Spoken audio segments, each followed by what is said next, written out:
Muy bien, Daniel. Juanito, Nali. Buenos días. Bueno, hoy vamos a ver los estudios de prueba diagnóstica y vamos a ver para qué sirven los estudios de prueba diagnóstica y vamos a ver generalidades de prueba diagnóstica con los alumnos de dónde. ¿De dónde son ustedes, estimada Fer?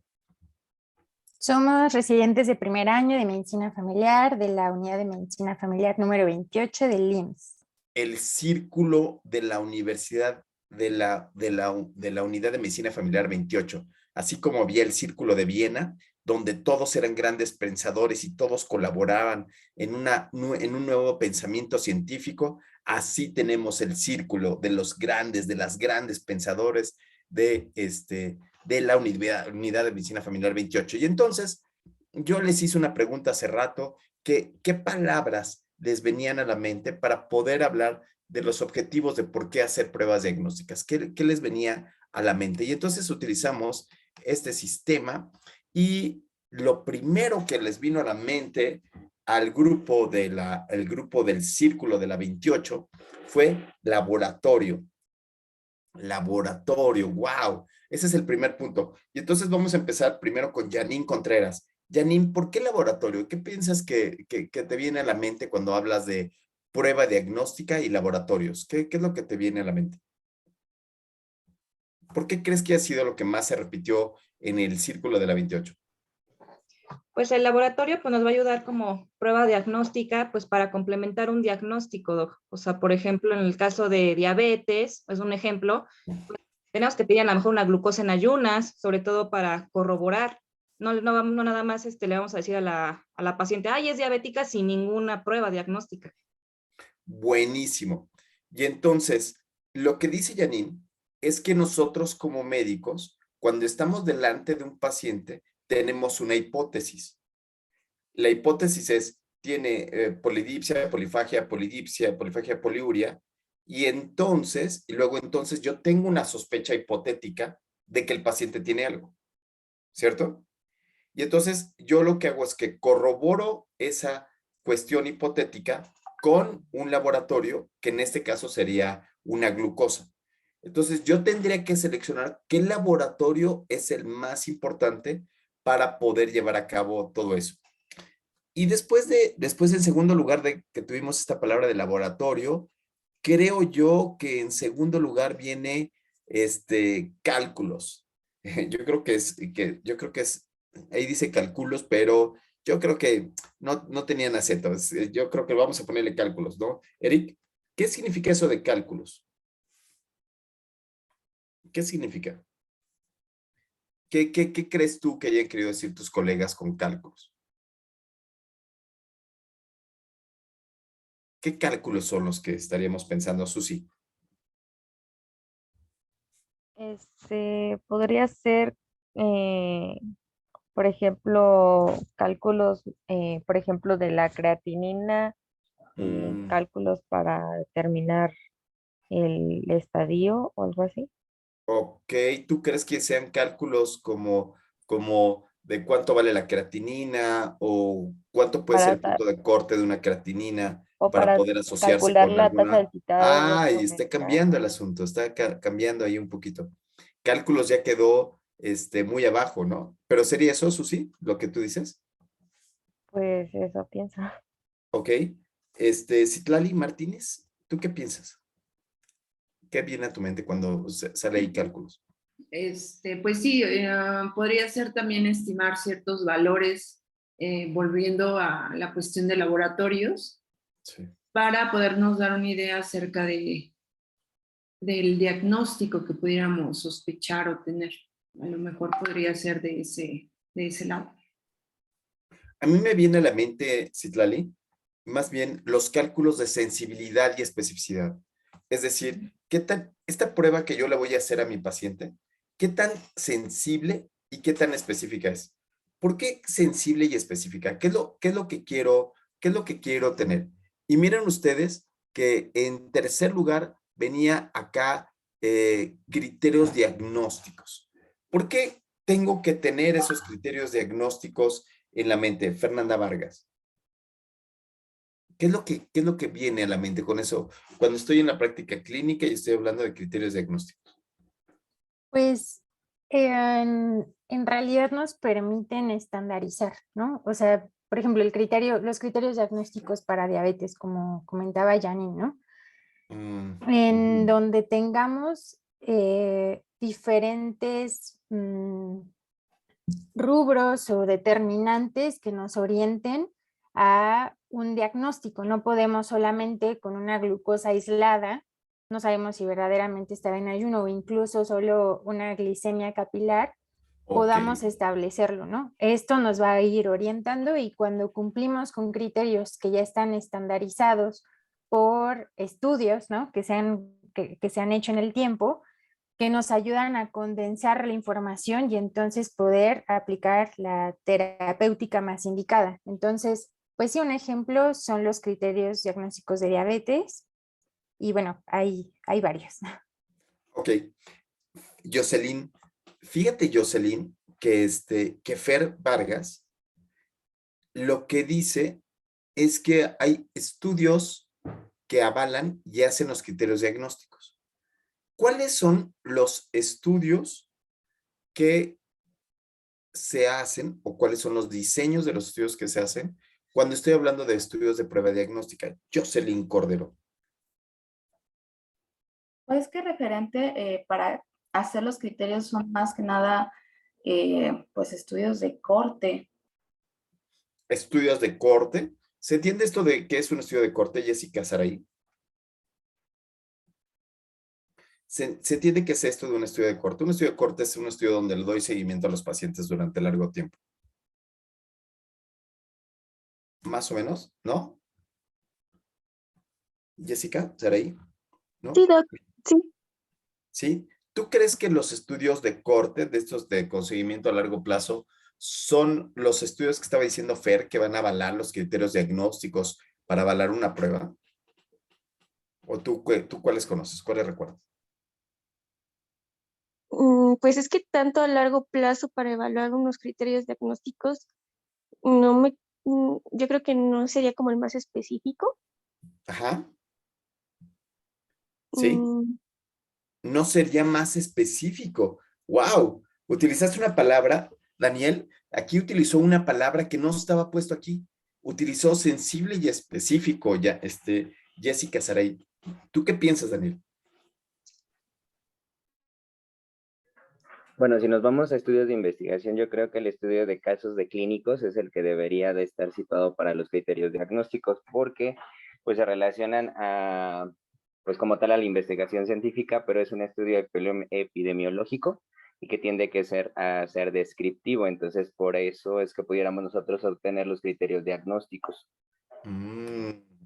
¿Cómo que descriptivo? O sea, es decir, hace ratito platicábamos que se quería hacer estos criterios de laboratorio, que nos pidieran, que nos dieran información, que pudiéramos confirmar los casos, identificarlos, pero resulta que no tiene matemáticas, es decir, son solamente descripciones, Daniel, o en realidad sí hay un proceso de, de, de matemáticas, de ciencia detrás de los estudios de proceso, de los estudios de proceso o de prueba diagnóstica. ¿Tú qué piensas, Dani? ¿Qué son? Pues se supone que son, o sea, para nosotros tener criterios diagnósticos son las manifestaciones clínicas que presentan nuestros pacientes y que de acuerdo a la observación de esos pacientes como tal, obtendríamos pues a lo mejor una moda o una media y pues sí, se utilizarían las matemáticas, son estudios epidemiológicos al final de cuentas.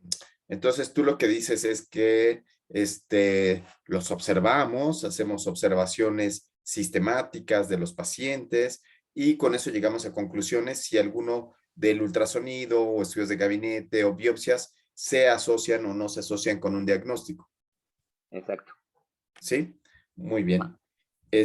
Bueno, pues así, de esto se va a tratar la clase del día de hoy, ¿no? La clase del día de hoy se trata de pruebas diagnósticas, se trata del pensamiento de las pruebas diagnósticas y para esto lo que les dimos fue un caso clínico que necesito que me ayuden a leer para ver en dónde está esto que estamos platicando. ¿Alcanzan a ver este caso clínico? para ver a dónde nos lleva, Daniel, Ok. esta observación que dicen, esta forma que es para hacer el diagnóstico. Y entonces quisiera pedirle otra vez a Janine Contreras desde arriba, porque ya dimos con todos. Janine, ¿podrías empezar a leer la ficha de identificación de este paciente? Sí, doctor. Ficha de identificación. Paciente masculino de 35 años de edad, piloto aviador, acude al servicio de urgencias de una unidad de primer nivel de atención el 16 de diciembre de 2020. Durante el motivo de consulta, refiere fiebre y malestar general. 2020. Todavía no nacías, ¿no, Janine? Bueno, pero te acuerdas de la pandemia, ¿no? De ese momento de diciembre de 2020. Ok, ya sé que es a toro pasado, pero ¿qué diagnóstico podría tener este paciente? Todavía no tenemos nada, solamente tenemos que de dónde viene, que es piloto aviador. ¿Podrías tener algún concepto? ¿Alguna idea? Y malestar general, pues es que No dice nada. pueden ser muchas cosas, doc, desde, pues, por ejemplo, fiebre hasta nos puede dar una faringoamigdalitis. Ok, pueden ser muchas cosas. Igual Puede- y ahorita con esos antecedentes no tienes ninguna idea, ¿no? Nada, no, cero. doctor, Buenísimo. Eric, segunda oportunidad, segunda llamada, Eric. No, Eric ya no vive aquí, ¿verdad? Susi, antecedentes personales patológicos.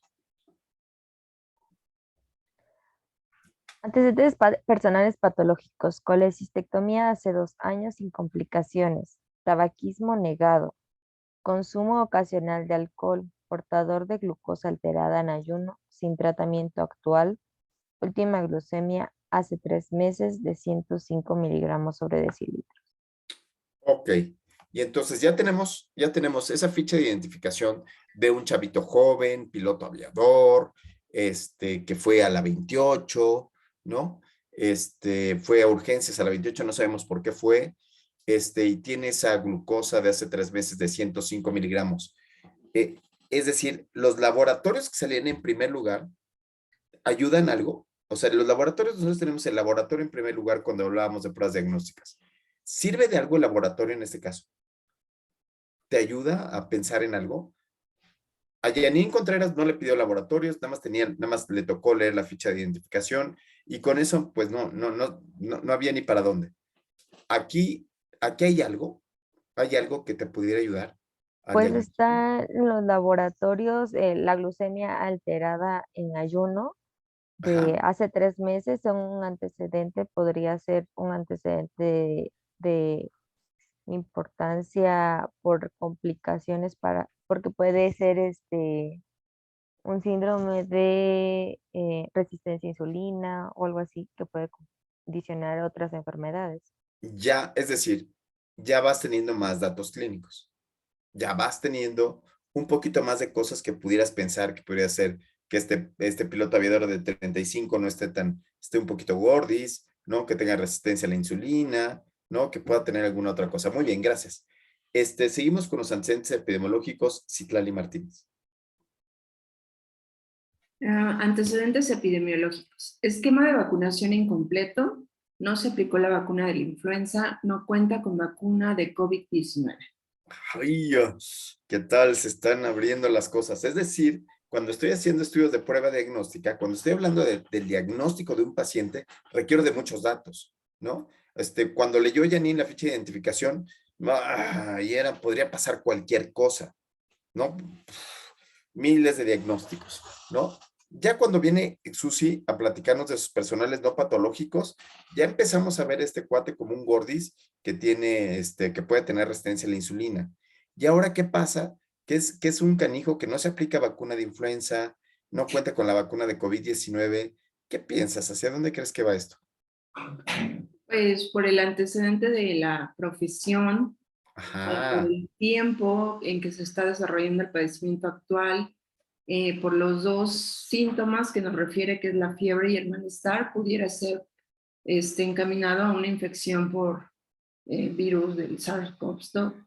¡Guau! Muy bien. ¿Qué es lo que está pasando en la mente de ustedes? Lo que está pasando en la mente es que cuando llega un paciente, nosotros armamos un rompecabezas en primer lugar para poder hacer el diagnóstico. Este rompecabezas tiene que ver con el momento en que está pasando, que quiere decir la prevalencia de la enfermedad, tiene que ver con el sujeto, tiene que ver con algunas otras características. Sin embargo, aquí todavía no tenemos la parte principal que decía Daniel, que era buscar los datos clínicos, que sería ya el momento del padecimiento actual, ¿no? Y entonces, Fer Vargas le toca la mejor parte. A Fer Vargas ya le toca el padecimiento actual. Vamos a ver qué pasa. Muy bien.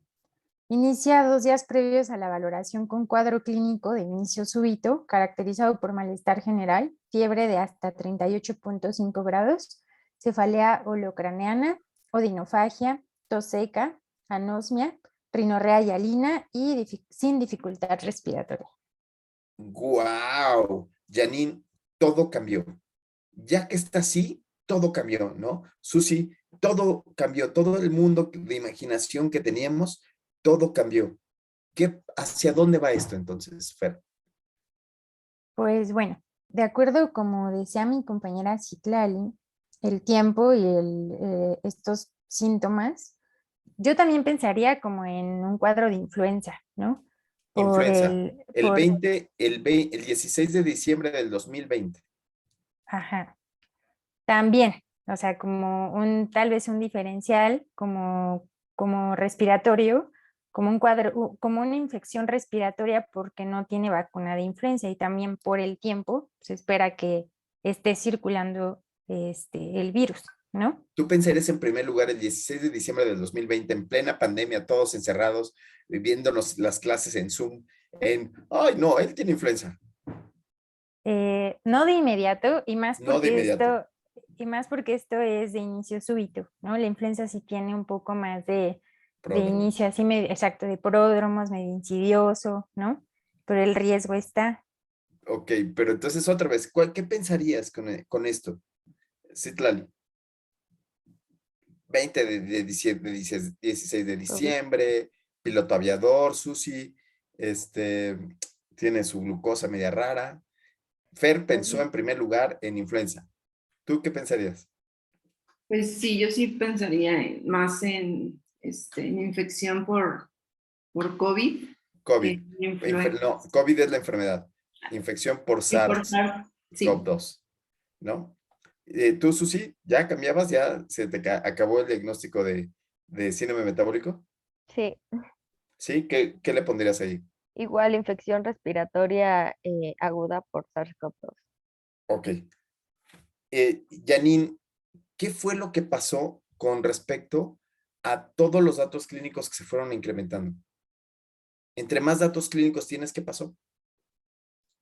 Pues ya nos fuimos más acercando al diagnóstico, o sea, ya teníamos como más cuadro clínico a como empezó, que nada más nos decían que tenía fiebre y malestar general. Es decir, vamos de lo universal a lo particular, vamos como si metiéndolo en un embudo, ¿no? Vamos como metiendo toda la enfermedad como en un embudo para saber qué es lo que puede tener. Y ya después viene, reájale, la exploración física, señoras y señores, ¿no? Y esa se la dejamos a Jocelyn Cordero. ¿Te parece bien, Fer? Que Jocelyn lo lea. Fer, sí, bien, gracias, Jocelyn, venga. Exploración física, 163/100 milímetros de mercurio, supongo que esté A. Frecuencia cardíaca, 117 latidos por minuto. Frecuencia respiratoria, 20 por minuto. Temperatura, 39 grados centígrados. Saturación de oxígeno de 93. Peso, 130 kilos. Talla, 1,65. Paciente masculino de edad aparente similar a la cronológica. Alerta, sin facies característica. Mucosa oral subhidratada, faringe hiperémica, sin descarga retronasal, cuello cilíndrico sin ingurgitación yugular, no adenopatías, tórax normolíneo, no se observa tiraje intercostal, con murmullo vesicular presente, sin estertores, no se integra síndrome pleuropulmonar, abdomen blando, depresible, no doloroso a la palpación, peristalsis presente, extremidades íntegras, llenado capilar 2 segundos. Ahora sí, Jocelyn. Ya tienes todos los antecedentes. Janine tuvo una gran posibilidad de errar. Susi le pudo haber atinado un poco más. Fernanda dudaba si esto era influenza o era COVID. ¿Qué piensas tú ahora? Pues, Yo me iría más hacia COVID, corroboramos la parte de la temperatura. En Ajá, cuanto, ¿tiene fiebre? O sea, tengo un dato clínico que es fiebre, muy bien. bueno, ¿Qué otro dato clínico tienes? la frecuencia cardíaca está elevada, pero obviamente puede ser secundario a la elevación de la temperatura. A la respuesta inflamatoria sistémica. Igualmente la presión arterial. Como dato a la exploración física nos menciona solo una faringe hiperémica, no hay datos de exudados o otro dato que nos sugiera una infección bacteriana y pues tampoco no hay presencia de adenopatías. No tiene dato en estos momentos como tal de dificultad respiratoria, por lo mismo que no hay tiraje, el murmullo vesicular está presente. Entonces, pues hasta este momento afectando únicamente vías respiratorias superiores. Buenísimo. ¿Y qué te parece esto que nosotros sospechábamos inicialmente? Susi sospechaba, tenía glucosa de última glucemia de 3 meses.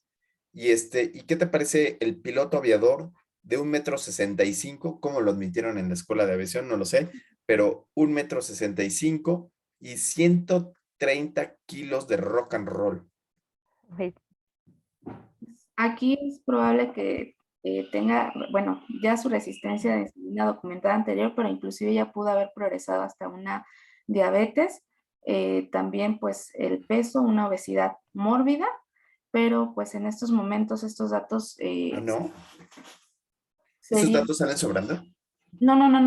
No salen sobrando, pero tiene riesgo de complicaciones. Ok, entonces Susi prácticamente le dio al diagnóstico solo con el laboratorio 105, que fue lo primero que aparecía ahí, ¿no? 105 laboratorios es lo primero que aparece. Jocelyn ya le está dando la vuelta y dice, ¿sabes qué? Este paciente no nada más tiene SARS por COVID, no solo puede ser que esté infectado por SARS, sino que además desarrolló la enfermedad, ¿no? COVID-19. No lo sé, pero vamos a preguntar ahora, ¿cuál es el diagnóstico que integras ya con todo esto, Jessica Saray? Bueno, yo integro un caso sospechoso de enfermedad viral respiratoria aguda, probablemente Infección de vías SARS-CoV-2. respiratorias altas, ok, Ajá, aguda. probablemente SARS-CoV-2. ¿Por qué Necesitaría, SARS-CoV-2? Ajá. necesitaría pues la prueba confirmatoria diagnóstica. Eres una canija porque entonces leíste la que sigue. Entonces, ¿qué datos sustenta tu diagnóstico y cómo lo confirmas tú misma? Mi diagnóstico ahorita solamente sería por clínica, que son 2 Sí. días de evolución. Sí, porque Sí, no entonces tengo, que sea piloto aviador y que no, venga y que ande necesitaría en un una avión, ¿no te prueba ayudó? confirmatoria, que sería una prueba mínimo de antígenos o una PCR. Pero ahorita con lo que tengo solamente es que tiene 2 días de evolución y los síntomas con la definición operacional, que sería fiebre de 39 grados centígrados, cefalea holocraniana, tos seca, dificultad respiratoria y los otros síntomas que serían malestar general, odinofagia, anosmia y rinorrea, ¿Cómo lo confirmarías tú? con una prueba de antígenos. ¿Antígenos o PCR? Pues antígenos, porque PCR se tardaría mucho en darme la prueba. Ok, ok. ¿Y qué tratamiento indicarías en ese paciente, estimado Daniel?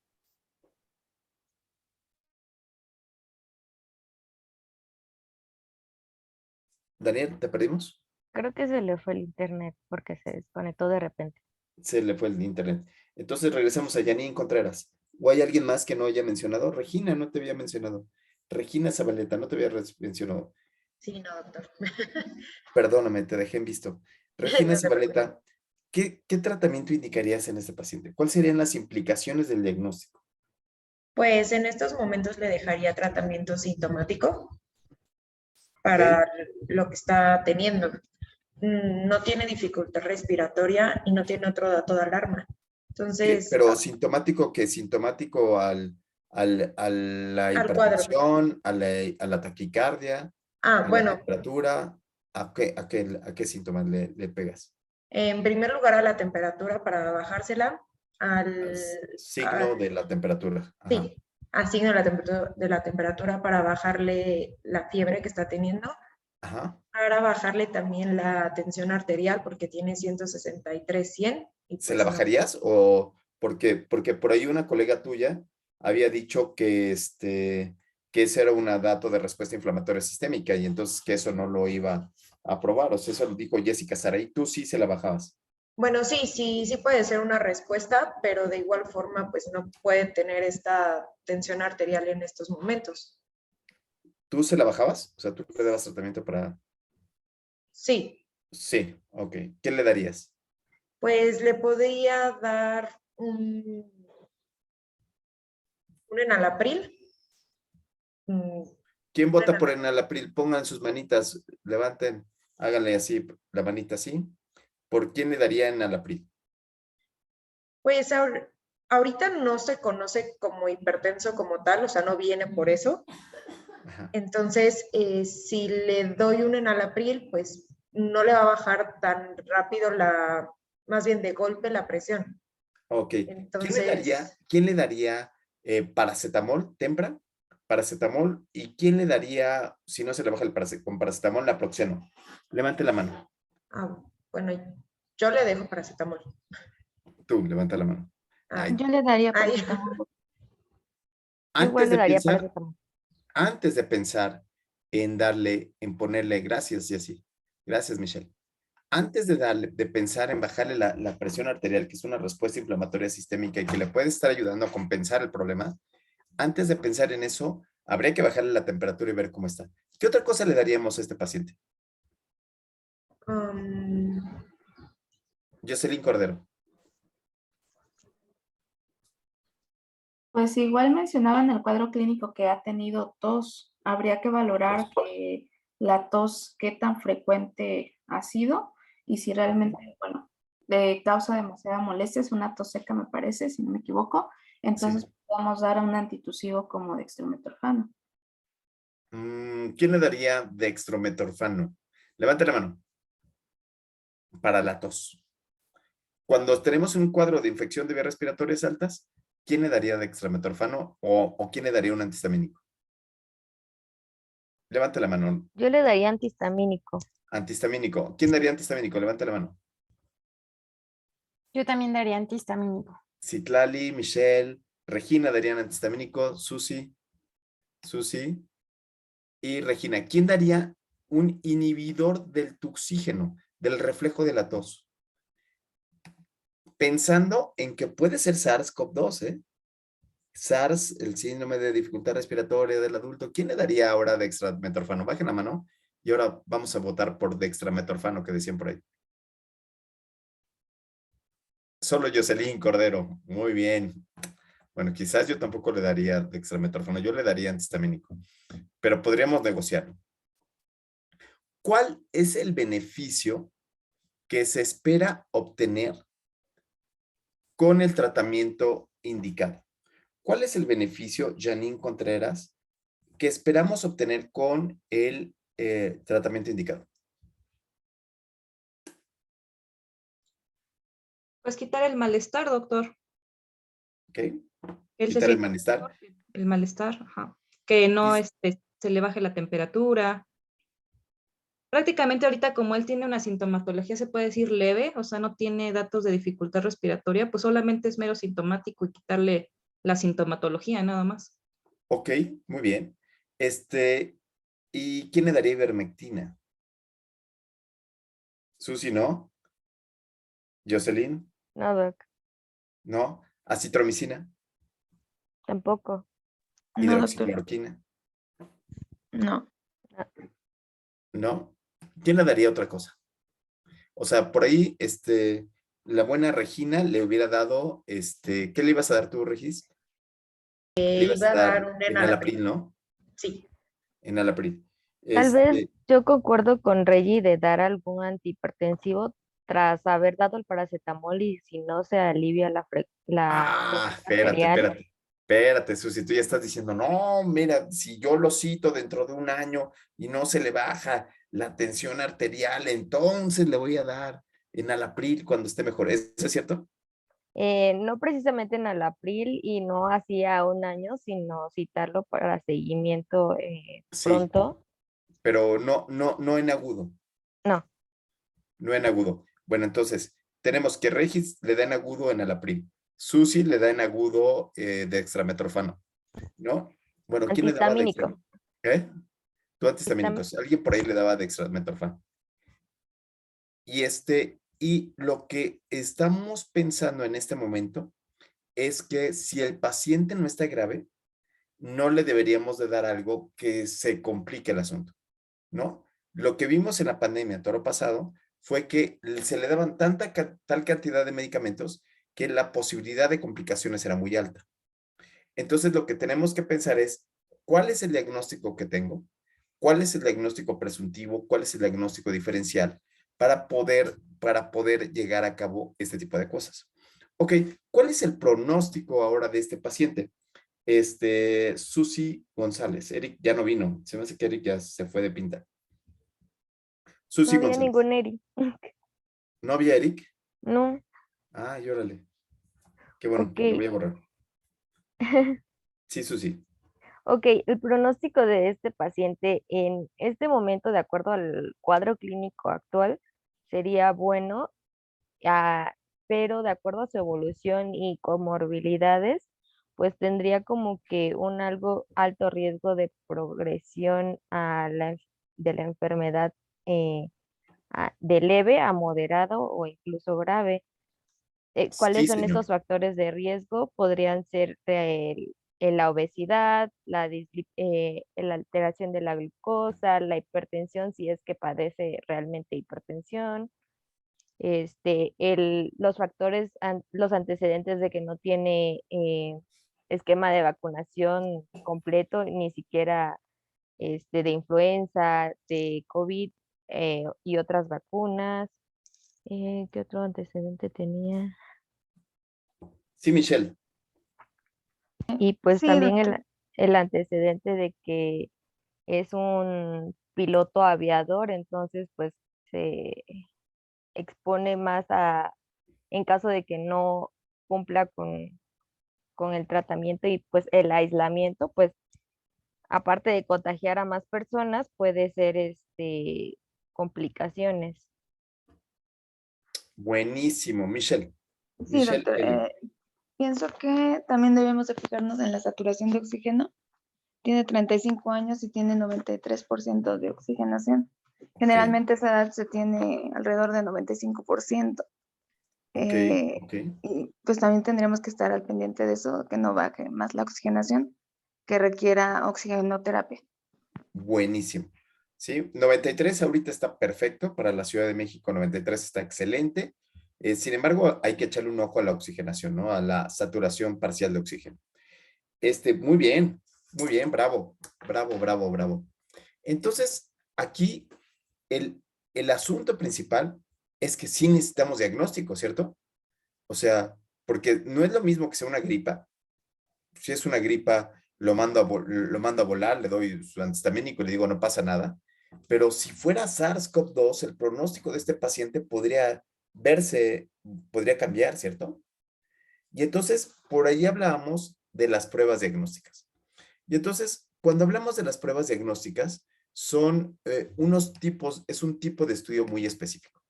Y entonces, en los estudios de prueba diagnóstica, que es a lo que yo me dedico mucho, mucho, mucho, mucho, que me encanta, empezamos con un estado basal así.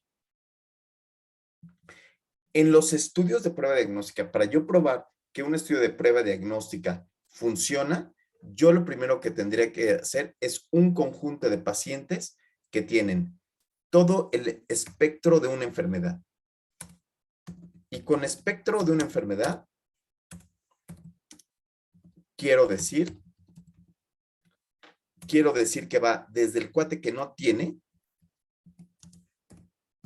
nada, que tiene, como decía Jessica, como decía Fer, influenza, que pudiera tener influenza, claro, que puede tener influenza, ¿sí? Desde el que no tiene la enfermedad hasta el que tiene una cantidad de virus impresionante en su sistema, ¿no? Hasta el más infectado. ¿Sí? Vean ustedes que un estudio de prueba diagnóstica lo que quiere decirnos es que queremos tener todo el espectro, toda una fotografía amplia de lo que está pasando en la práctica clínica. ¿Por qué? Porque yo lo voy a utilizar ahí. Porque puede ser que este tenga, puede ser que no tenga. Y entonces a esto le ponemos una P que le llamamos P de las características de los pacientes. Entonces es P de paciente. Y a esto lo juntamos con dos flechitas aquí. Una de las flechitas es la comparación de el nuevo tratamiento con el estándar de oro. Fíjense ustedes que Daniel Martínez, cuando estaba con nosotros, nos dijo, pues a partir de la observación, a partir de los datos clínicos, yo puedo meter los datos clínicos a mi cabeza y luego entonces pensar que tiene una enfermedad, ¿cierto? Aquí ya lo hicimos. ¿Ya sabemos qué tiene el paciente? ¿Regis? Ya lo checamos, ya le abrimos la boca, hicimos todo. ¿Ya podríamos saber qué tiene? O sea, antes de las pruebas diagnósticas, Claro. pues sí podríamos ¿Sí? saber qué tiene con sospecha, solo sospechando. No sabes qué tiene, Ah, sospechas. No. Bueno, sí, solo sospechas.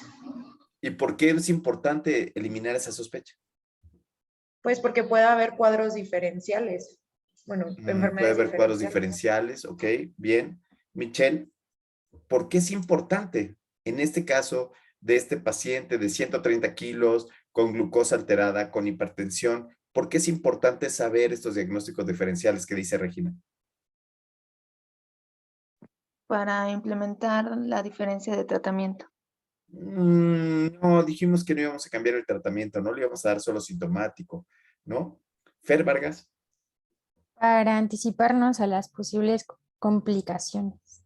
Claro, porque este paciente que está gordo y bueno, puede ser que desarrolle complicaciones porque tiene obesidad y puede ser que tenga diabetes.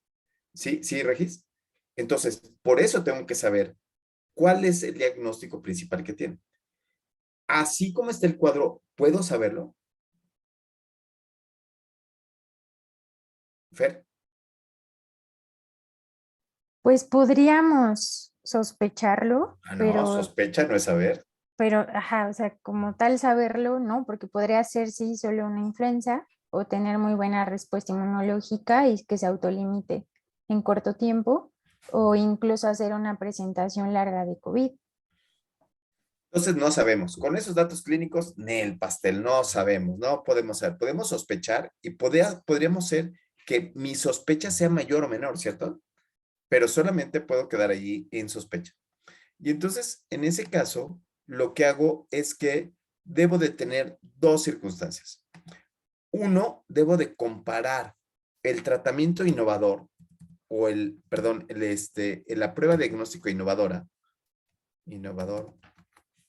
contra el estándar de oro. Estándar de oro. ¿Entienden qué es el estándar de oro? Es la prueba diagnóstica más específica y sensible en el momento que se realiza. Más o menos, Susi. Más o menos. Utilizaste dos palabras, sensible y específica, que me encantaron que las usaras, pero no, eso no es el estándar de oro.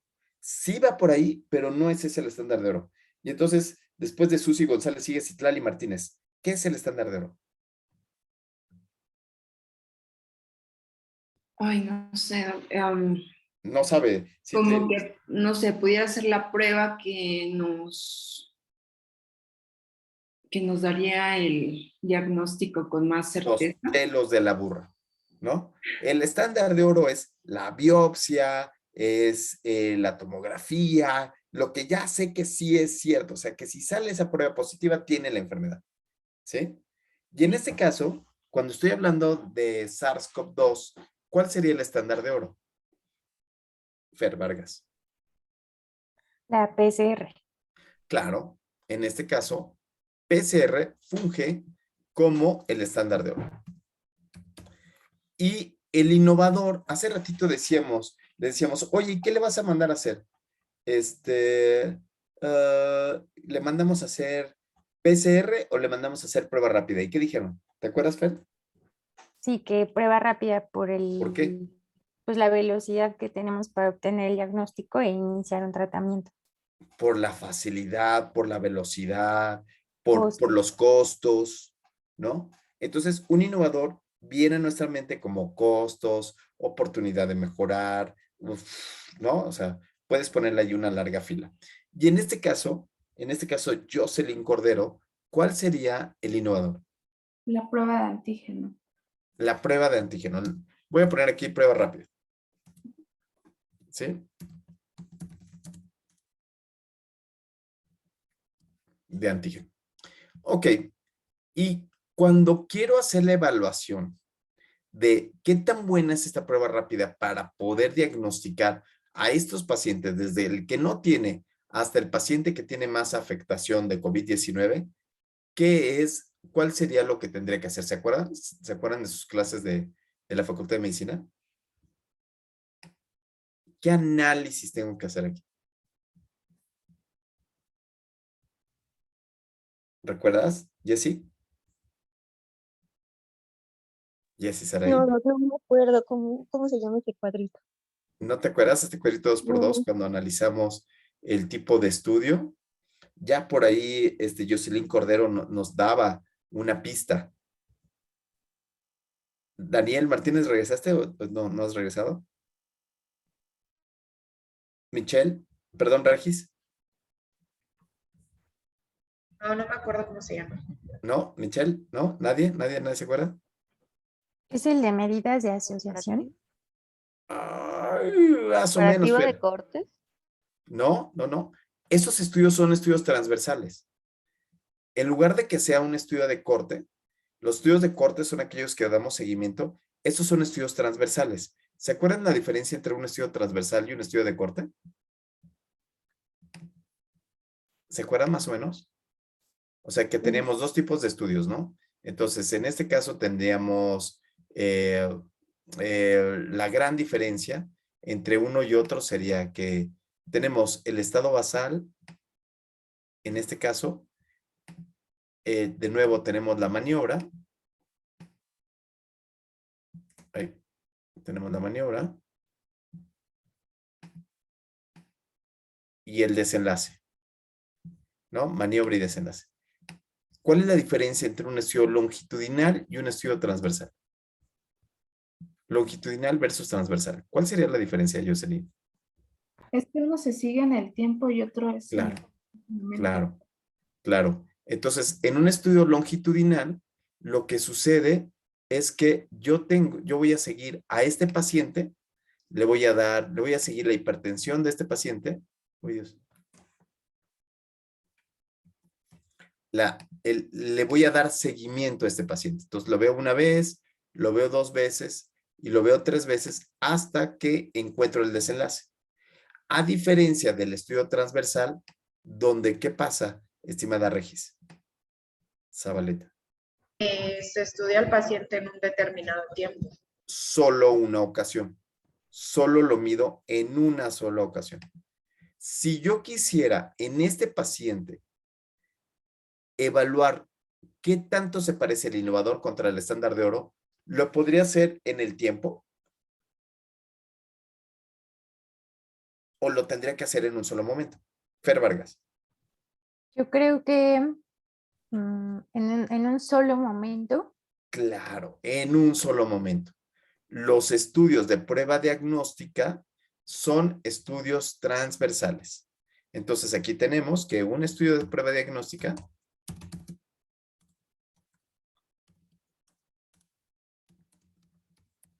es un estudio transversal y como no le voy a hacer no le voy a dar ningún medicamento, no le voy a hacer ninguna maniobra yo, solamente es observacional, es decir, que sale de la respuesta de la prueba rápida o del estándar de oro, este estudio se llama observacional.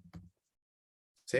Entonces, los estudios de prueba diagnóstica son transversales y observacionales. Buenísimo. Ok. Y entonces hacemos este cuadro de 2 por 2. En este cuadro de 2 por 2 que ven ustedes aquí, lo que hacemos es que nos traemos este estándar de oro, el resultado del estándar de oro, que es la PCR, nos lo traemos aquí, arriba, mediante PCR.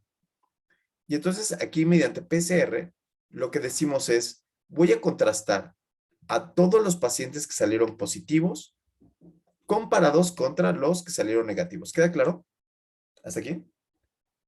¿Cómo se le llama al resultado de los que salieron positivos entre el total de la población? ¿Cómo le llamarían? ¿Verdadero positivo? No, Valor predictivo positivo. no. ¿Hora de prevalencia? ¡Bravo! Bravo, bravo. ¿Quién dijo eso? No, no te detecté. Regina. Bravo, Regina. Entonces tengo aquí que el total de los pacientes enfermos, el total de los enfermos entre el total de la población, aquí estos son enfermos, el resultado total, voy a ponerle aquí, voy a hacerlo así, a ver si me siguen. A, aquí B, aquí abajo C, y aquí al lado D. El total de enfermos, que sería A más, ¿me ayudan con la fórmula? ¿Más quién? Más C, Más D, más ¿entre quién? Entre el total de la población. Entre el total de la población. ¿Cuál sería la sumatoria de A más B más C más Citlali? D. ¿Se Sí. entiende? Es que sí hay mucho ruido, por eso silencié mi micrófono. No te preocupes, no, estamos perfectos. ¿Sí? Entonces, lo que tengo aquí es que tengo la primera fórmula, que es la prevalencia de la enfermedad. Ya tengo un nuevo conocimiento científico, claro. Entonces, los estudios de prevalencia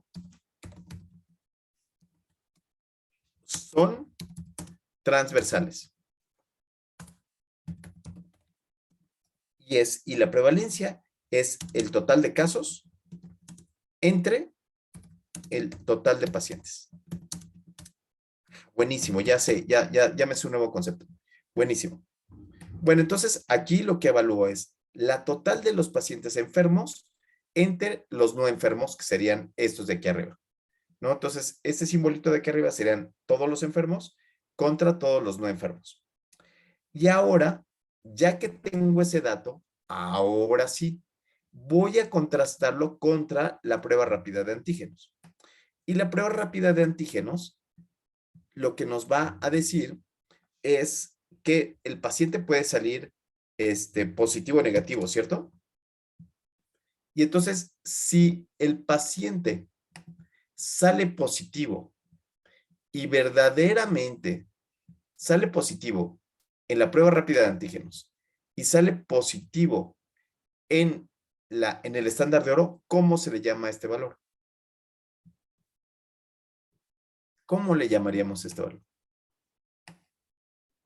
No es especificidad. No. Solamente al valor de A, cuando sale positivo y verdaderamente tiene la enfermedad. Valor predictivo positivo. No. Ah. Cuando sale positivo y tiene la enfermedad, le llamamos un verdadero positivo. Verdadero positivo. ¿Se entiende? Sí. ¿Sí? Sí. Muy bien. ¿Verdadero qué? Positivo. Positivo. Es decir, ese me cae que tiene la enfermedad, ¿no? Pero para hacer esto no necesito hacer ningún análisis estadístico, ¿cierto? Solamente cuántos salieron positivos, el porcentaje de positivos que salieron positivos. Ok, y si la prueba rápida dice que no tiene la enfermedad, ¿cómo le llamaríamos eso? Falso negativo. Falso negativo. ¿Falso? ¿A poco fue falso? Si no tiene la enfermedad y el paciente no tiene la enfermedad, ¿cómo le llamaríamos? Falso positivo. Verdadero negativo. Claro. Esta es verdad, Sí. ¿no? Verdadero negativo. Me está diciendo la verdad. Imagínense que fuera un novio, ¿no? Si te dice que te quiere y verdaderamente quiere, pues es la verdad, ¿no? Verdadero positivo. Está bien. Pero ¿qué pasaría si este canijo chamaco, no te quiere y te dice que sí te quiere? Falso ¿Qué, Fer? positivo. ¿Qué pasa? ¿Qué Es un pasa? falso positivo. Es Falso un positivo. falso. Es un come cuando hay, maldito desgraciado. Los falsos son estos de aquí arriba. Es decir, todos los falsos son este que dice que te quiere, pero en realidad no te quiere. Este es un falso. Pero este es un falso positivo. Te dijo que te quería, pero ¿qué crees? No manches, te anda poniendo el cuerno, sale con todas las residentes, dice que se va a conectar aquí a la clase y ahorita al conectado está conectado pero con otra, ¿no? ¿Sí? Y entonces este es un falso positivo. Este de aquí abajo es un verdadero negativo, o sea Susi invitó a salir a un chavo y el chavo le dijo, no voy a salir contigo. Pues está bien, ¿no? O sea, no, está bien, pues no quiso, cada quien se va con su golpe, ¿no? Entonces, pues habrá quien te quiera, más no quien te ruegue, y cada quien se va con su golpe. Pero, ¿qué pasa con este que te dice que no te quiere, Susi? Y sí te quiere. Y sí quería salir contigo, pero ¿qué Un crees? falso negativo. Le daba pena, es un falso negativo. Muy bien. Cada uno de estas cuestiones tiene sus asegúnes, ¿no? Tiene sus momentos, tiene su cuestión ahí. Solamente quiero que vean muy claro cuándo son verdaderos, cuándo son falsos, cuándo es positivo y cuándo es negativo. Eso depende de estos valores que están aquí arriba. ¿Ok? Perfecto. Ahora, esto no es relevante. Eso no tiene ninguna relevancia. La relevancia inicia cuando tengo que tomar una decisión. Cuando tengo que tomar una decisión es cuando estoy en este momento en donde tengo la sospecha, estoy sospechando que algo está pasando. O sea, yo tengo que decidir, en este momento, tengo que decidir qué prueba diagnóstica hacer. Todavía estoy con el paciente enfrente y tengo que decidir qué prueba hacerle. Cuando estoy en ese momento, lo que tengo que buscar es la prueba que tenga mayor sensibilidad y especificidad. Y entonces ahora lo que tendré que hacer es calcular la sensibilidad. Y para calcular la sensibilidad, tengo que hacer esta prueba estadística. La prueba estadística que se hizo es esta de aquí y la hizo Tomás Valles. La sensibilidad. ¿Alguien se acuerda cuál es la fórmula de la sensibilidad? ¿Alguien lo leyó?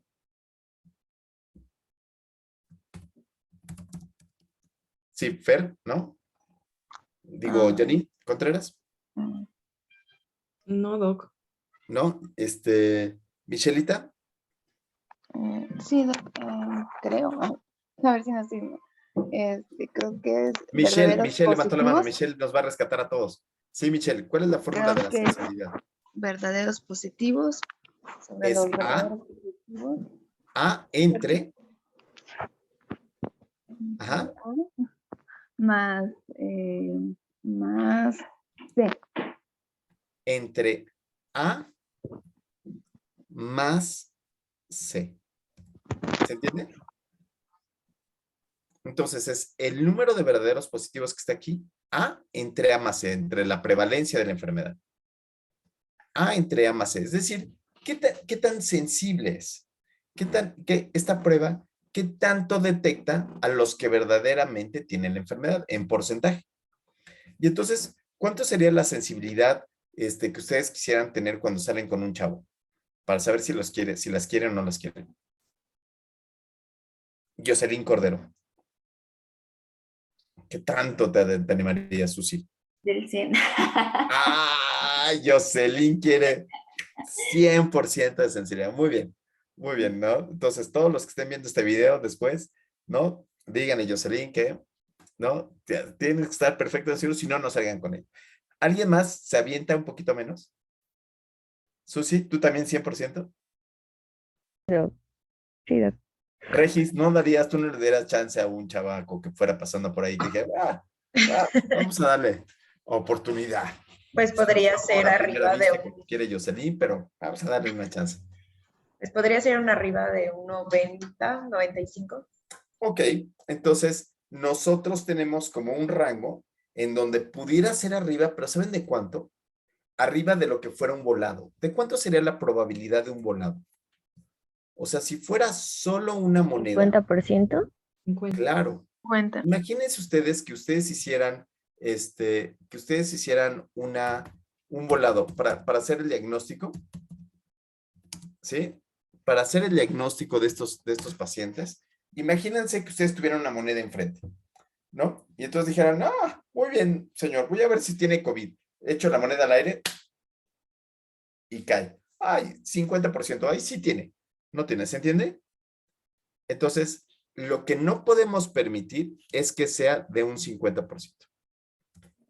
Ahora, ¿qué pasaría si la prevalencia de la enfermedad fuera de como en el COVID, de un 60%?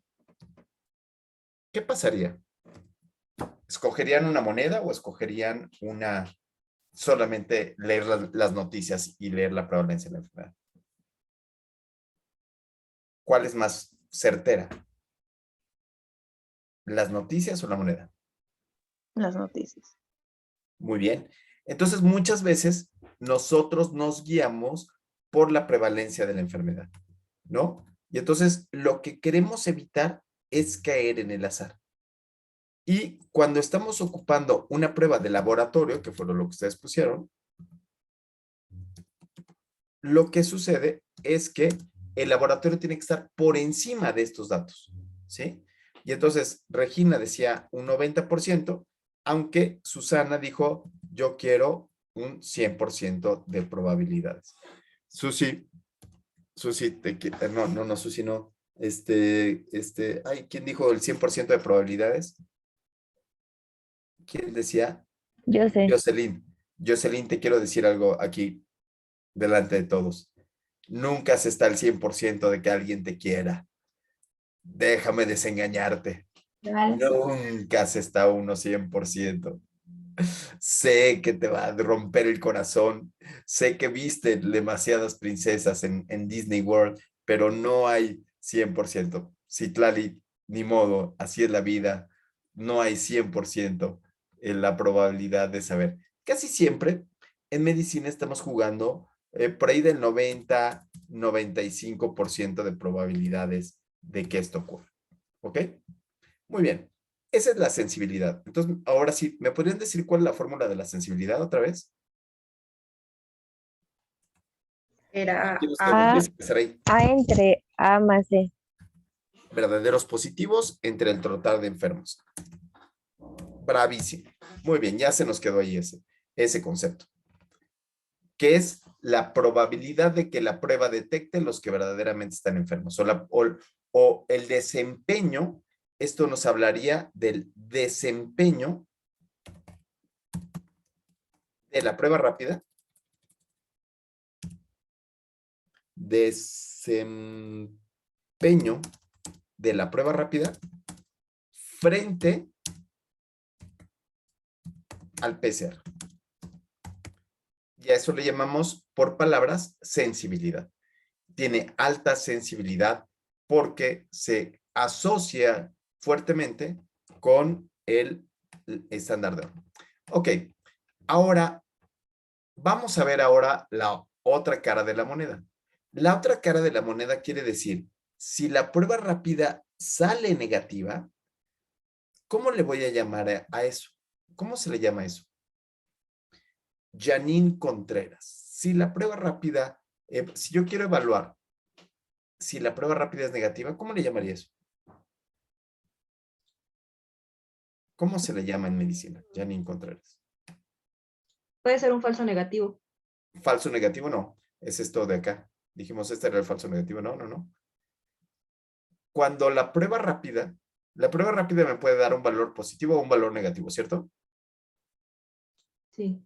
Si la prueba rápida sale positiva, le evalúo con sensibilidad. Pero si la prueba rápida es negativa, yo quiero evaluar qué tan buena es en evaluar a los negativos. ¿Cómo se le llama eso, estimada Susi González? Especificidad. Especificidad. Especificidad. Especificidad. Oye, ¿y cuál sería la fórmula?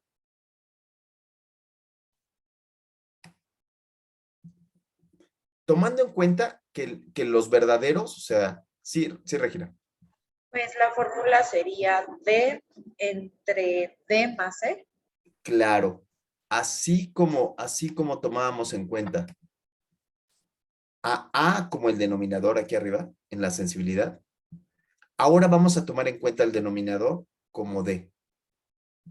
Y entonces va a ser igual a D ¿entre qué dijiste? Perdóname. Entre D. Entre B de burro. No, D de dedo. Entre D de dedo. Más. Más C. No. ¿No? No. Porque acuérdate que estamos evaluando solamente a los falsos. Ah, ok. Sería Estamos B más evaluando D. Más ¿D? B. ¿Entre qué? Entre D. B. Entre B. Claro, entre D más B. Buenísimo.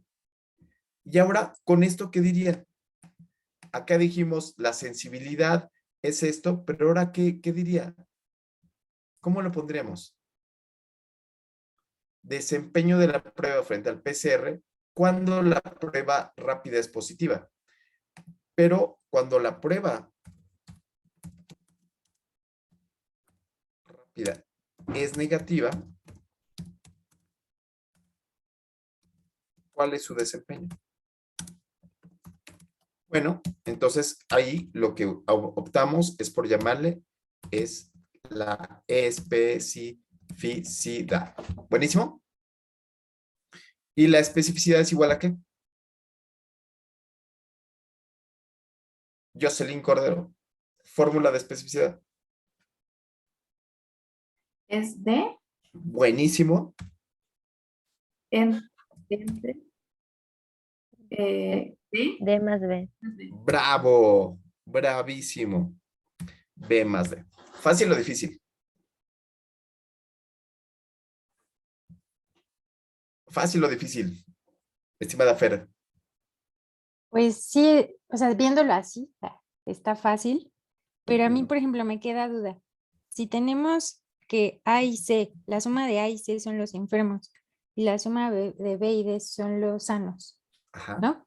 Sí. Y yo tengo que comparar mi gol estándar con la prueba de comparada, ¿no? Bueno, con la innovadora. Sí. Entonces, si yo tengo que mi PCR siempre saldrá negativa con los pacientes que no están enfermos, Sí. entonces me causa conflicto el B. O sea, si es un falso positivo, o sea, incluyo en mi total de B más D Sí. a todos los sanos, sabiendo Ajá. que siempre mi PCR va a ser negativa, Sí. aunque mi innovadora pueda salir positiva. Así es. Es Entonces, decir, perdón, Doc, esperaría que mi PCR tenga más especificidad que la innovadora. no. Porque lo que estamos calificando es el resultado total de la innovadora. Aquí PCR siempre te va a dar una cifra. O es positivo o es negativo. Sí. ¿Sí? O PCR o sale positivo o sale negativo. Y esa es la verdad, ¿cierto? Sí. Ok. Y entonces ahora yo voy a cuestionar si la nueva prueba que yo le voy a hacer a este paciente, o sea, a este paciente le voy a hacer dos pruebas. Le voy a hacer esta prueba que es el estándar de oro y le voy a hacer esta prueba que es la innovadora. La que yo le voy a creer es el estándar de oro. ¿Estás de acuerdo? Sí. Y después la que voy a retar es, voy a ver qué sale, es la innovadora. Y entonces el estándar de oro me va a salir un porcentaje de enfermos entre un porcentaje de sanos. Ujú. Y después, en la tabla de 2x2, voy a poner el innovador. ¿Qué es lo que me sale de este resultado de innovador? Y voy a ver qué tanto coinciden entre una y otra. ¿Sí? Sí, entonces haces una comparación, ¿no? Haces una comparación entre el estándar de oro, el resultado del estándar de oro, y el innovador. De acuerdo. Cuando estoy haciendo ese contraste utilizando las columnas, es decir, desde el punto de vista del estándar de oro, entonces obtengo sensibilidad y especificidad. Ok, ¿Ok? sí. Eso lo hago cuando estoy antes de que, cuando tengo el paciente y todavía no tengo la prueba, todavía no sé qué prueba seleccionar. Ahí podría seleccionar la prueba de antígenos de Roche, la prueba de antígenos de alguna otra compañía, ¿no? O podría seleccionar no hacerle la prueba. ¿Sí? Si tuviera de distintas sopas, ¿no? Pero eso es antes de que yo, le pida, de que yo tenga el resultado de la prueba, ¿no? Ujú. Pero una cosa distinta es segundo tiempo. Ya mandé al señor a hacerse la prueba al laboratorio. Lo mando al laboratorio. Ahí va el señor. Y regresa con su prueba. Regresa con la prueba. Y me dice, aquí está mi prueba. ¿Qué puede pasar con esa prueba? Bueno, pues puede ser que sea positiva o puede ser que sea negativa, ¿cierto? Pero yo le había dicho a Jocelyn Cordero que no había ninguna prueba de amor que verdaderamente nos dijera que ese hombre con el cual estoy saliendo estuviera enamorado de mí. ¿Se acuerdan de lo que habíamos dicho eso? Que no hay ninguna prueba que sea 100% positiva, ¿cierto? No Sí. hay manera, Citlali, ¿o sí? ¿Conoces algún modo de que ese pelao que está llevándote flores verdaderamente esté enamorado de ti? No, ninguna. No, dijimos que estábamos más o menos, nos conformábamos con un 90-95%, ¿cierto, Janine? Con eso teníamos, nos dábamos por bien servidos.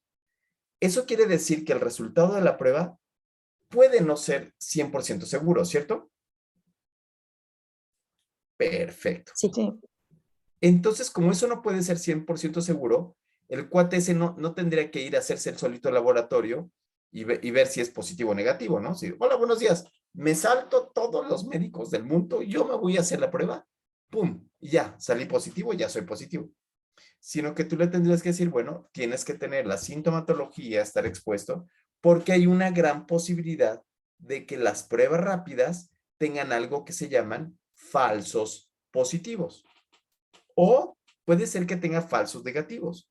Quiere decir que la prueba puede salir positiva y negativa y puede ser falsa. Entonces, cuando ya tenemos la prueba, la interpretación que se le da tiene otro nombrecito. ¿Alguien se lo sabe? ¿Qué interpretación se tiene? Bueno, la interpretación que se tiene se llaman valores predictivos positivos. ¿Y cuál será la fórmula de los valores predictivos positivos? Estimada Fer Vargas. Entonces ahí nos vamos a todos los positivos, ¿no? Ajá. Tomamos A, Ah, muy bien. Porque ese es nuestro denominador, porque es el que verdadero. es el verdadero positivo, y entonces se va a Entre. dividir entre Ajá. A más B. Bravo, bravísimo. Súper. A más B. ¿Y qué significa un verdadero positivo? ¿Qué es este momento donde yo ya estoy enfrente del paciente y él me trae de regreso con la prueba positiva?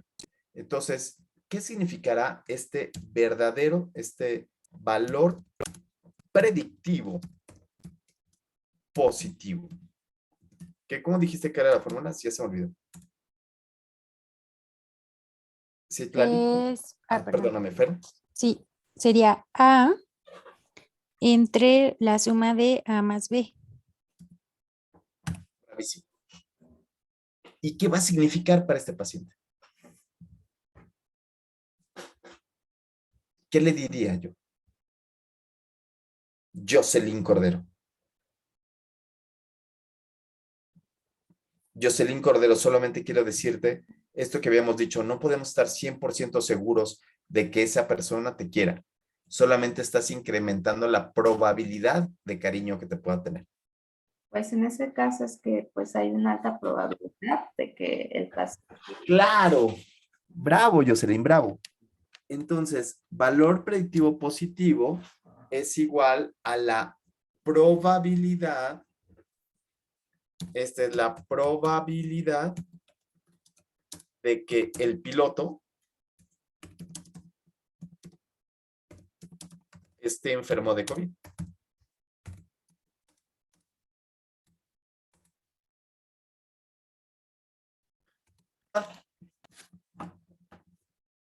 Jessica Saray. Sí. Bueno, pues va de 0 a 100, ¿no? Por ciento. ¿Sí? ¿Sí, Jessy? Sí, doc. Pero entendimos nosotros que no hay nada 100% certero en el mundo, ¿no? De eso que hablábamos del amor. ¿Te acuerdas? Sí. ¿Sí? ¿De cuánto te conformarías tú?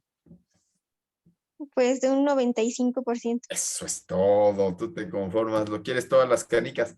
¿Alguien más se conformaría con estar más o menos seguro en un 90, en un 80? Regina Zavala.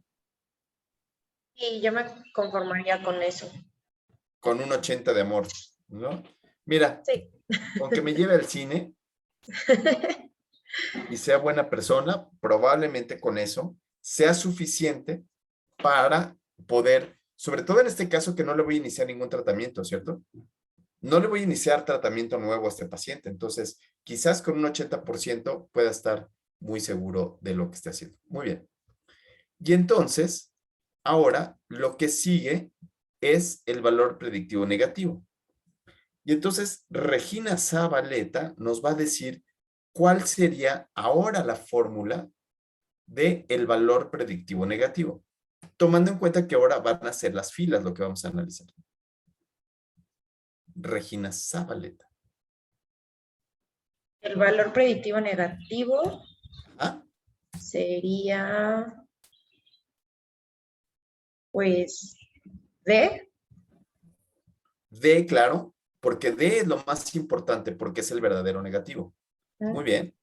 D entre la suma de C más B. Bravísimo. C más D. Muy bien. ¿Y qué significa eso? Pues que la prueba es totalmente negativa. A ver, primero se llama valor predictivo negativo. Predictivo negativo. ¿Y la fórmula es? Era D entre... D de dedo, ajá. Entre... Era C más B. C más D. Y otra vez, vuélveme a decir qué es lo que significa eso. Es la probabilidad de que la prueba sea totalmente de que la prueba negativa, de que no que tenga la prueba, enfermedad, de que no esté enfermo. Acuérdense, cuando hablamos de que la prueba es la probabilidad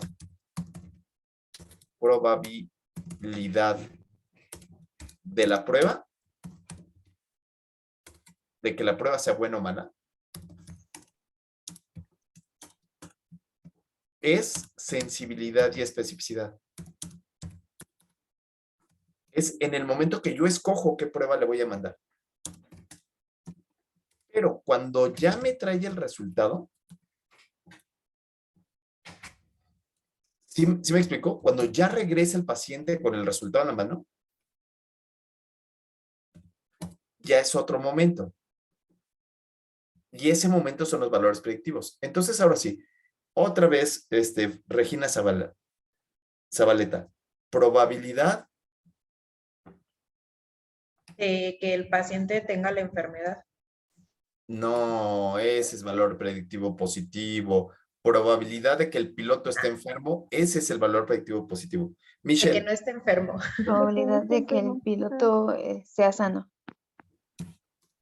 probabilidad de que el paciente, el piloto, no tenga COVID-19, sino que sea, como decía Fer, influenza o sea alguna otra cosa más. ¿Se entiende? ¿Sí? Ay, ay, ay, el lenguaje de esta circunstancia está medio dificilón, ¿no? Medio dificilón. Muy bien. ¿Qué les pareció? ¿Dudas hasta aquí? Sensibilidad, especificidad, habla de la prueba. Valores predictivos positivos y valores predictivos negativos hablan de la probabilidad de que el paciente que tengo yo enfrente de mí no tenga la enfermedad. ¿Ok? ¿Sí? Muy bien. Muy bien. Y entonces, ay, se nos acaba de terminar el tiempo, ¿no? El tiempo se va muy rápido como para entender estas cosas que ya más o menos ahí la llevamos. Y entonces, otra vez, amigos, quisiéramos ahora, después de esta clase, que me volvieran a decir qué palabras se les viene a la mente cuando hablamos de pruebas diagnósticas. Fer Vargas. Una palabra nada más. Sensibilidad. Bien, bravo. La posibilidad de que la prueba es la evaluación del examen que le voy a mandar a mi paciente. Bravo. Janine Contreras. Especificidad. La probabilidad de que esa prueba, si sale negativa, yo pueda descartar, que váyase tranquilo, señor. Súbase al avión. No súbase al avión porque usted no tiene nada, ¿no? Usted váyase tranquilo. Pero estoy hablando de la prueba. Estoy hablando de la decisión de si esa prueba me sirve para ir a algún lado. Bien, Citlali. Una palabra. Valor predictivo negativo, ¿Qué es eso?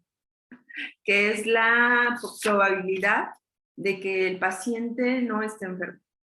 De que el piloto no esté enfermo. Bueno, de que el piloto no esté enfermo. Muy bien, no de que el paciente no esté enfermo. Muy bien, Regis. El valor predictivo positivo. ¿Qué es eso? Es la probabilidad de que el paciente se encuentre enfermo. Muy bien, de que el piloto esté enfermo. La probabilidad de que el piloto, cuando ya me llega, ¿qué probabilidad hay de que esté enfermo? Jocelyn Cordero, ¿qué otra palabra se te ocurre que pudieras integrar a todo este fenómeno? Antes habíamos dicho laboratorios. ¿Y ahora qué pasa? Pues, ¿Qué otra palabrita se te ocurre? valor predictivo negativo. Ah, ya te lo ganaron, chismosa. Susi. Verdaderos positivos Ok, ¿qué es un verdadero positivo? es cuando realmente el resultado es verdadero. Cuando estoy haciendo esta tabla de 2 Ajá, por 2 y estoy exacto. asociando una con otra. Jocelyn Cordero. Otra oportunidad. Falso negativo. Ay, falso negativo, ok. Michelita. Estudio transversal observacional. Claro, estudio transversal. Estos estudios son parte de los estudios transversales, es decir, que un estudio de prueba diagnóstica lo hacemos en un solo momento. Bravo, muy bien, Michelle. Muy requete bien. Jessica Saray. Ay, ya te ganaron todo, ¿no? Si Jessica Saray ahorita no pone su pantalla porque debe estar todo hablando. Ay, ¿qué digo? ¿Qué digo? Falsos positivos. Ah, ya, eso ya lo dijo Susi y Jocelyn. No, dijeron. No, sí, ya lo dijeron otra. Ah, Palabra pies. Pacientes con todo el espectro de la enfermedad. La I de innovador, la E de estándar de oro, el estándar de oro que estamos buscando, y la S de sensibilidad y especificidad. Así se buscan los artículos, con la palabra pies, ¿no? Pies viene de paciente, innovador, aquí, estándar de oro, y sensibilidad. Esa es la forma con que podemos buscar los artículos que nos puedan ayudar a nosotros a encontrar artículos para conocer el desempeño de una prueba con el acrónimo PIES. Y bueno, como todito se acaba y todo lo que empieza tiene que acabar. Esta clase ha terminado aquí, pero necesito que ustedes se pongan a buscar artículos que hablen sobre el desempeño de la prueba rápida, comparada contra el estándar de oro, que es la PCR, para el diagnóstico de COVID-19 en pacientes adultos. Casi pilotos aviadores. No, en pacientes adultos. Y le voy a pedir a la doctora Roy que si nos regala otra clase para poder evaluar estos resultados que tuvimos, en donde ustedes vayan a buscar y a ver si pudieran hacer una presentación como esta que hicimos ahorita, en donde ponemos la sensibilidad, la especificidad, cómo se calcula y todo lo demás. ¿Sale? Hay suficientes videos como para que ustedes vean cómo se calcula, utilizar las calculadoras de prueba diagnóstica, ¿no? Ya saben cuáles son las calculadoras de prueba diagnóstica, ¿no? Las calculadoras de prueba diagnóstica son aquí, miren, se meten aquí a PubMed y le ponen aquí Diagnostic Test Calculator. Y entonces aparece esta calculadora aquí que dice Diagnostic Test de Alan Schwartz. Lo bueno es que se va a quedar grabado esto y lo van a poder ver 1000 veces. Y van a poder aquí meter los pacientes que tienen enfermedad, los pacientes que no tienen enfermedad, los que salieron positivos, los que salieron negativos, ¿no? Digamos aquí un 50, los que no tienen enfermedad, aquí vamos a ponerle un 10, los que sí tienen la enfermedad, un 90, y vean ustedes cómo pueden calcular las prevalencias de la enfermedad que habíamos visto, la sensibilidad, la especificidad y el tamaño de muestra, las razones de verosimilitud que no vimos aquí, pero sí pueden calcular ustedes las razones, los valores predictivos positivos y los valores predictivos negativos en esta prueba que se llama nomograma de Fagan. ¡Wow! Fer Vargas así hasta casi se desmaya porque se da cuenta que con esto puede acabar su tesis en una prueba diagnóstica así de rápido, ¿no? Pensando en utilizar esta calculadora, ¿no? ¿Sí? Entonces, ojalá que podamos tener otra clase en donde ustedes utilicen, vayan a buscar un artículo y podamos utilizar esta tabla de 2x2, donde podemos ver cuáles son los pacientes, el total de la población, cuántos pacientes estaban enfermos, cuántos pacientes estaban bien, cuántos son los verdaderos positivos, que en este caso serían los 90, los falsos negativos, que en este caso serían los 50, los falsos positivos, que en este caso serían los 10, y los verdaderos negativos, que serían los 90. Y ese es el resumen de la clase del día de hoy. ¿Qué les parece? ¿No? Entonces ya tienen la página de internet gratis, cómo sacarlo, cómo calcularlo, cómo sacar los nomogramas de Fagan. Ya tengo toda la información en un solo video. Afortunadamente voy a poder ver este video durante horas y días hasta que lo pueda digerir. Sí. ¿No? Y entonces, bueno, nos vemos. Aquí se acaba la clase. Y creo que nos quedan unos minutillos. Sí, nos quedan unos minutos para sus últimos comentarios. Si alguien tuviera dudas de qué es lo que tienen que hacer para la clase que entra. Pues, o sea, este tipo de calculadoras me imagino que funcionan si en el artículo no lo mencionan, ¿no? O sea, que no te están diciendo, ¿no? Estamos evaluando esta prueba diagnóstica y entonces nunca aterrizan cuál es la sensibilidad y especificidad, ¿no? Porque sí llega a pasar. Sí, y también sirve para algo, que es que en el artículo ellos tienen una O sea, prevalencia de la enfermedad muy alta. Sino que es para incluso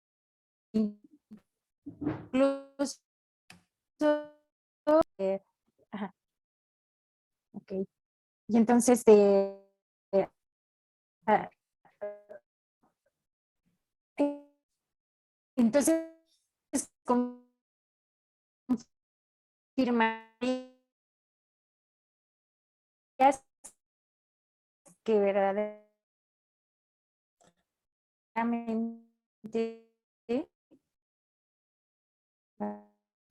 ay, ya lo perdí, ya no lo escucho. Fercita, me da mucha pena, pero se fue tu internet y no entendimos Sí, nada. fue mi ¿Podría ser un internet. poquitito más concreta para que no se vaya el internet? Sí, entonces, si en el estudio me están diciendo una extensibilidad y una especificidad con estas calculadoras, confirmo que verdaderamente sea esos valores. Ok. Sí. A todos nosotros nos gusta confirmar las cosas, ¿no? Entonces, ¿a poco no les ha pasado que ya llevan un rato de novio, Susi? ¿Y qué quieres? ¿Quieres confirmar que aquel canijo, no? O sea, le dices así, ¿me quieres, me quieres, me quieres, me quieres? No confías en el artículo, sino que sacas la información del artículo, porque además de todo, tú puedes hacer otras evaluaciones. Puedes cambiarle la prevalencia a la enfermedad. Eso no lo hemos visto en esta clase, pero puedes cambiarle la prevalencia a la enfermedad y así ver qué tanto se desempeña en ese momento. Porque no es lo mismo en el momento donde el COVID era un 70%, ahorita que es un 20%, ¿sí? Entonces, ahí es donde hay esas variaciones, ¿sale? Entonces, siempre es importante saber cómo se calcula y poder tener yo el conocimiento para poder hacer otras aseveraciones. Muy bien, Fer. ¿Listas? ¿Sí? Entonces, ¿qué es lo que vamos a ver en la clase que entra? Citlali, ¿cuál va a ser la tarea? Hacer una presentación. Hacer una presentación con el desempeño de la prueba rápida en comparación con la PCR en adultos. Primero tengo que buscar en internet, quiero que me enseñen cómo buscaron en internet o en PubMed el artículo. Okay. Ya tengo el artículo, pongo la información, cómo saco los datos para poder hacer estas tablas de 2x2, cómo utilizo este programa estadístico que ya les puse ahí, es Diana Schwartz, que viene ahí, o sea, aquí está en el video, lo pueden ver cuantas veces quieran, ¿sí? Y después lo discutimos. Sí, ¿Sale? Sí. Buenísimo, Michelle. No te conocimos, pero seguramente debes de estar en un spa padrísimo, Michelita, ¿no? Te envidiamos, ¿no? Debes estar así con una cerveza. Sí. No me gusta la cerveza. Bueno, con una, ¿cómo se llama? Con una Un cóctel. mimosa. Un cóctel, ¿no? Así con una sombrilla así, ¿no? Debe estar así vacacionando en algún lugar paradisíaco. Michelle, disfruta. Jessy, Saraí, ¿no? Citlali, nos vemos y ojalá que nos dé chance la doctora Roy de otra clase. Saludos. Gracias, Doc. Bye. Gracias. Bye, bye.